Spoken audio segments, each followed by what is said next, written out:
Bekal beach festival ഒന്നാം പതിപ്പിനെതിരെ tourism വകുപ്പിന്റെ അന്വേഷണം.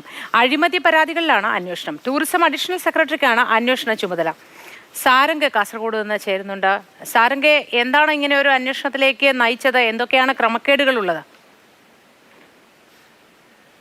മുഴുവനായി ടൂറിസം വ്യാപിപ്പിക്കുന്നതിന്റെ അല്ലെങ്കിൽ ടൂറിസം പ്രോത്സാഹിപ്പിക്കുന്നതിന്റെ ഭാഗമായി വിവിധ അവധിക്കാലങ്ങളിൽ പ്രത്യേകിച്ച് ക്രിസ്മസ് പുതുവത്സര കാലത്ത് കേരളത്തിൽ ഉടനീളം വലിയ തോതിൽ തന്നെ ഫസ്റ്റുകൾ സംഘടിപ്പിക്കുന്നുണ്ട്. അത്തരത്തിൽ കാസർഗോഡ് ജില്ലയിൽ പ്രധാനമായി നടക്കുന്ന ഒരു ഫസ്റ്റാണ്. അതിൽ വിനോദസഞ്ചാര വകുപ്പിന്റെയും KTDCയുടെയും സഹകരണത്തോടു കൂടിയിട്ടാണ് ഈ ഫസ്റ്റ് നടന്നിട്ട് ഇപ്പോൾ ഈ തവണ നടന്നത് ഈ ഫസ്റ്റിന്റെ രണ്ടാമത്തെ സീസണാണ്. ഇതിൽ ഒന്നാമത്തെ സീസൺ നേരെയാണ് ഇത്തരത്തിൽ വലിയൊരു ആരോപണം ഉയർന്നിരിക്കുന്നത്. സർക്കാർ ഫണ്ട് വരെ ഉപയോഗിച്ചുകൊണ്ട് പിന്നീട് പരിപാടി നടക്കുന്ന സമയത്ത് ഒരു സ്വകാര്യ പരിപാടിയുടെ രൂപത്തിലേക്ക് മാറ്റുന്നു. പരിപാടിയുടെ ഭാഗമായി നടക്കുന്ന ഫസ്റ്റിന്റെ ഭാഗമായി നടക്കുന്ന സാംസ്കാരിക പരിപാടികളിൽ അല്ലെങ്കിൽ സംഗീത നിശകൾക്കൊക്കെ തന്നെ സ്വകാര്യമായി ബുക്ക് മൈ ഷോ പോലുള്ള വെബ്സൈറ്റുകൾ ഉപയോഗിച്ചുകൊണ്ട് ടിക്കറ്റുകൾ സ്വകാര്യ മേഖലയ്ക്ക് പൂർണ്ണമായി വിൽക്കുന്നു എന്ന തരത്തിലുള്ള ആരോപണങ്ങൾ വലിയ തോതിൽ തന്നെ നിലനിന്നിരുന്നു.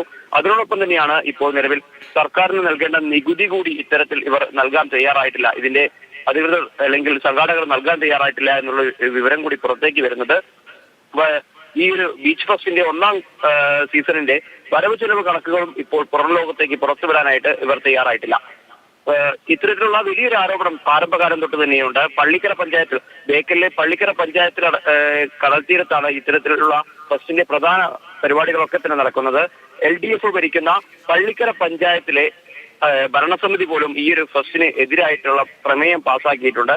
പഞ്ചായത്ത് മുഴുവൻ ഈ ഒരു പരിപാടിയും ഈ ഒരു ഫെസ്റ്റുമായി ബന്ധപ്പെട്ട് വലിയ വിമുഖത പാലിക്കുമ്പോൾ സ്ഥലം MLA ആയിട്ടുള്ള CH കുഞ്ഞമ്പു എങ്ങനെയാണ് ഇത്തരത്തിലൊരു ഫെസ്റ്റിനെ, വിവാദമായി നിൽക്കുന്ന ഫെസ്റ്റിന്റെ സംഘാടക സമിതിയുടെ ചെയർമാൻ സ്ഥാനത്തിരിക്കുന്നത് എന്നുള്ള ഒരു വിരോധാഭാസം കൂടെ നിലനിൽക്കുന്നുണ്ട്. മോട്ടി.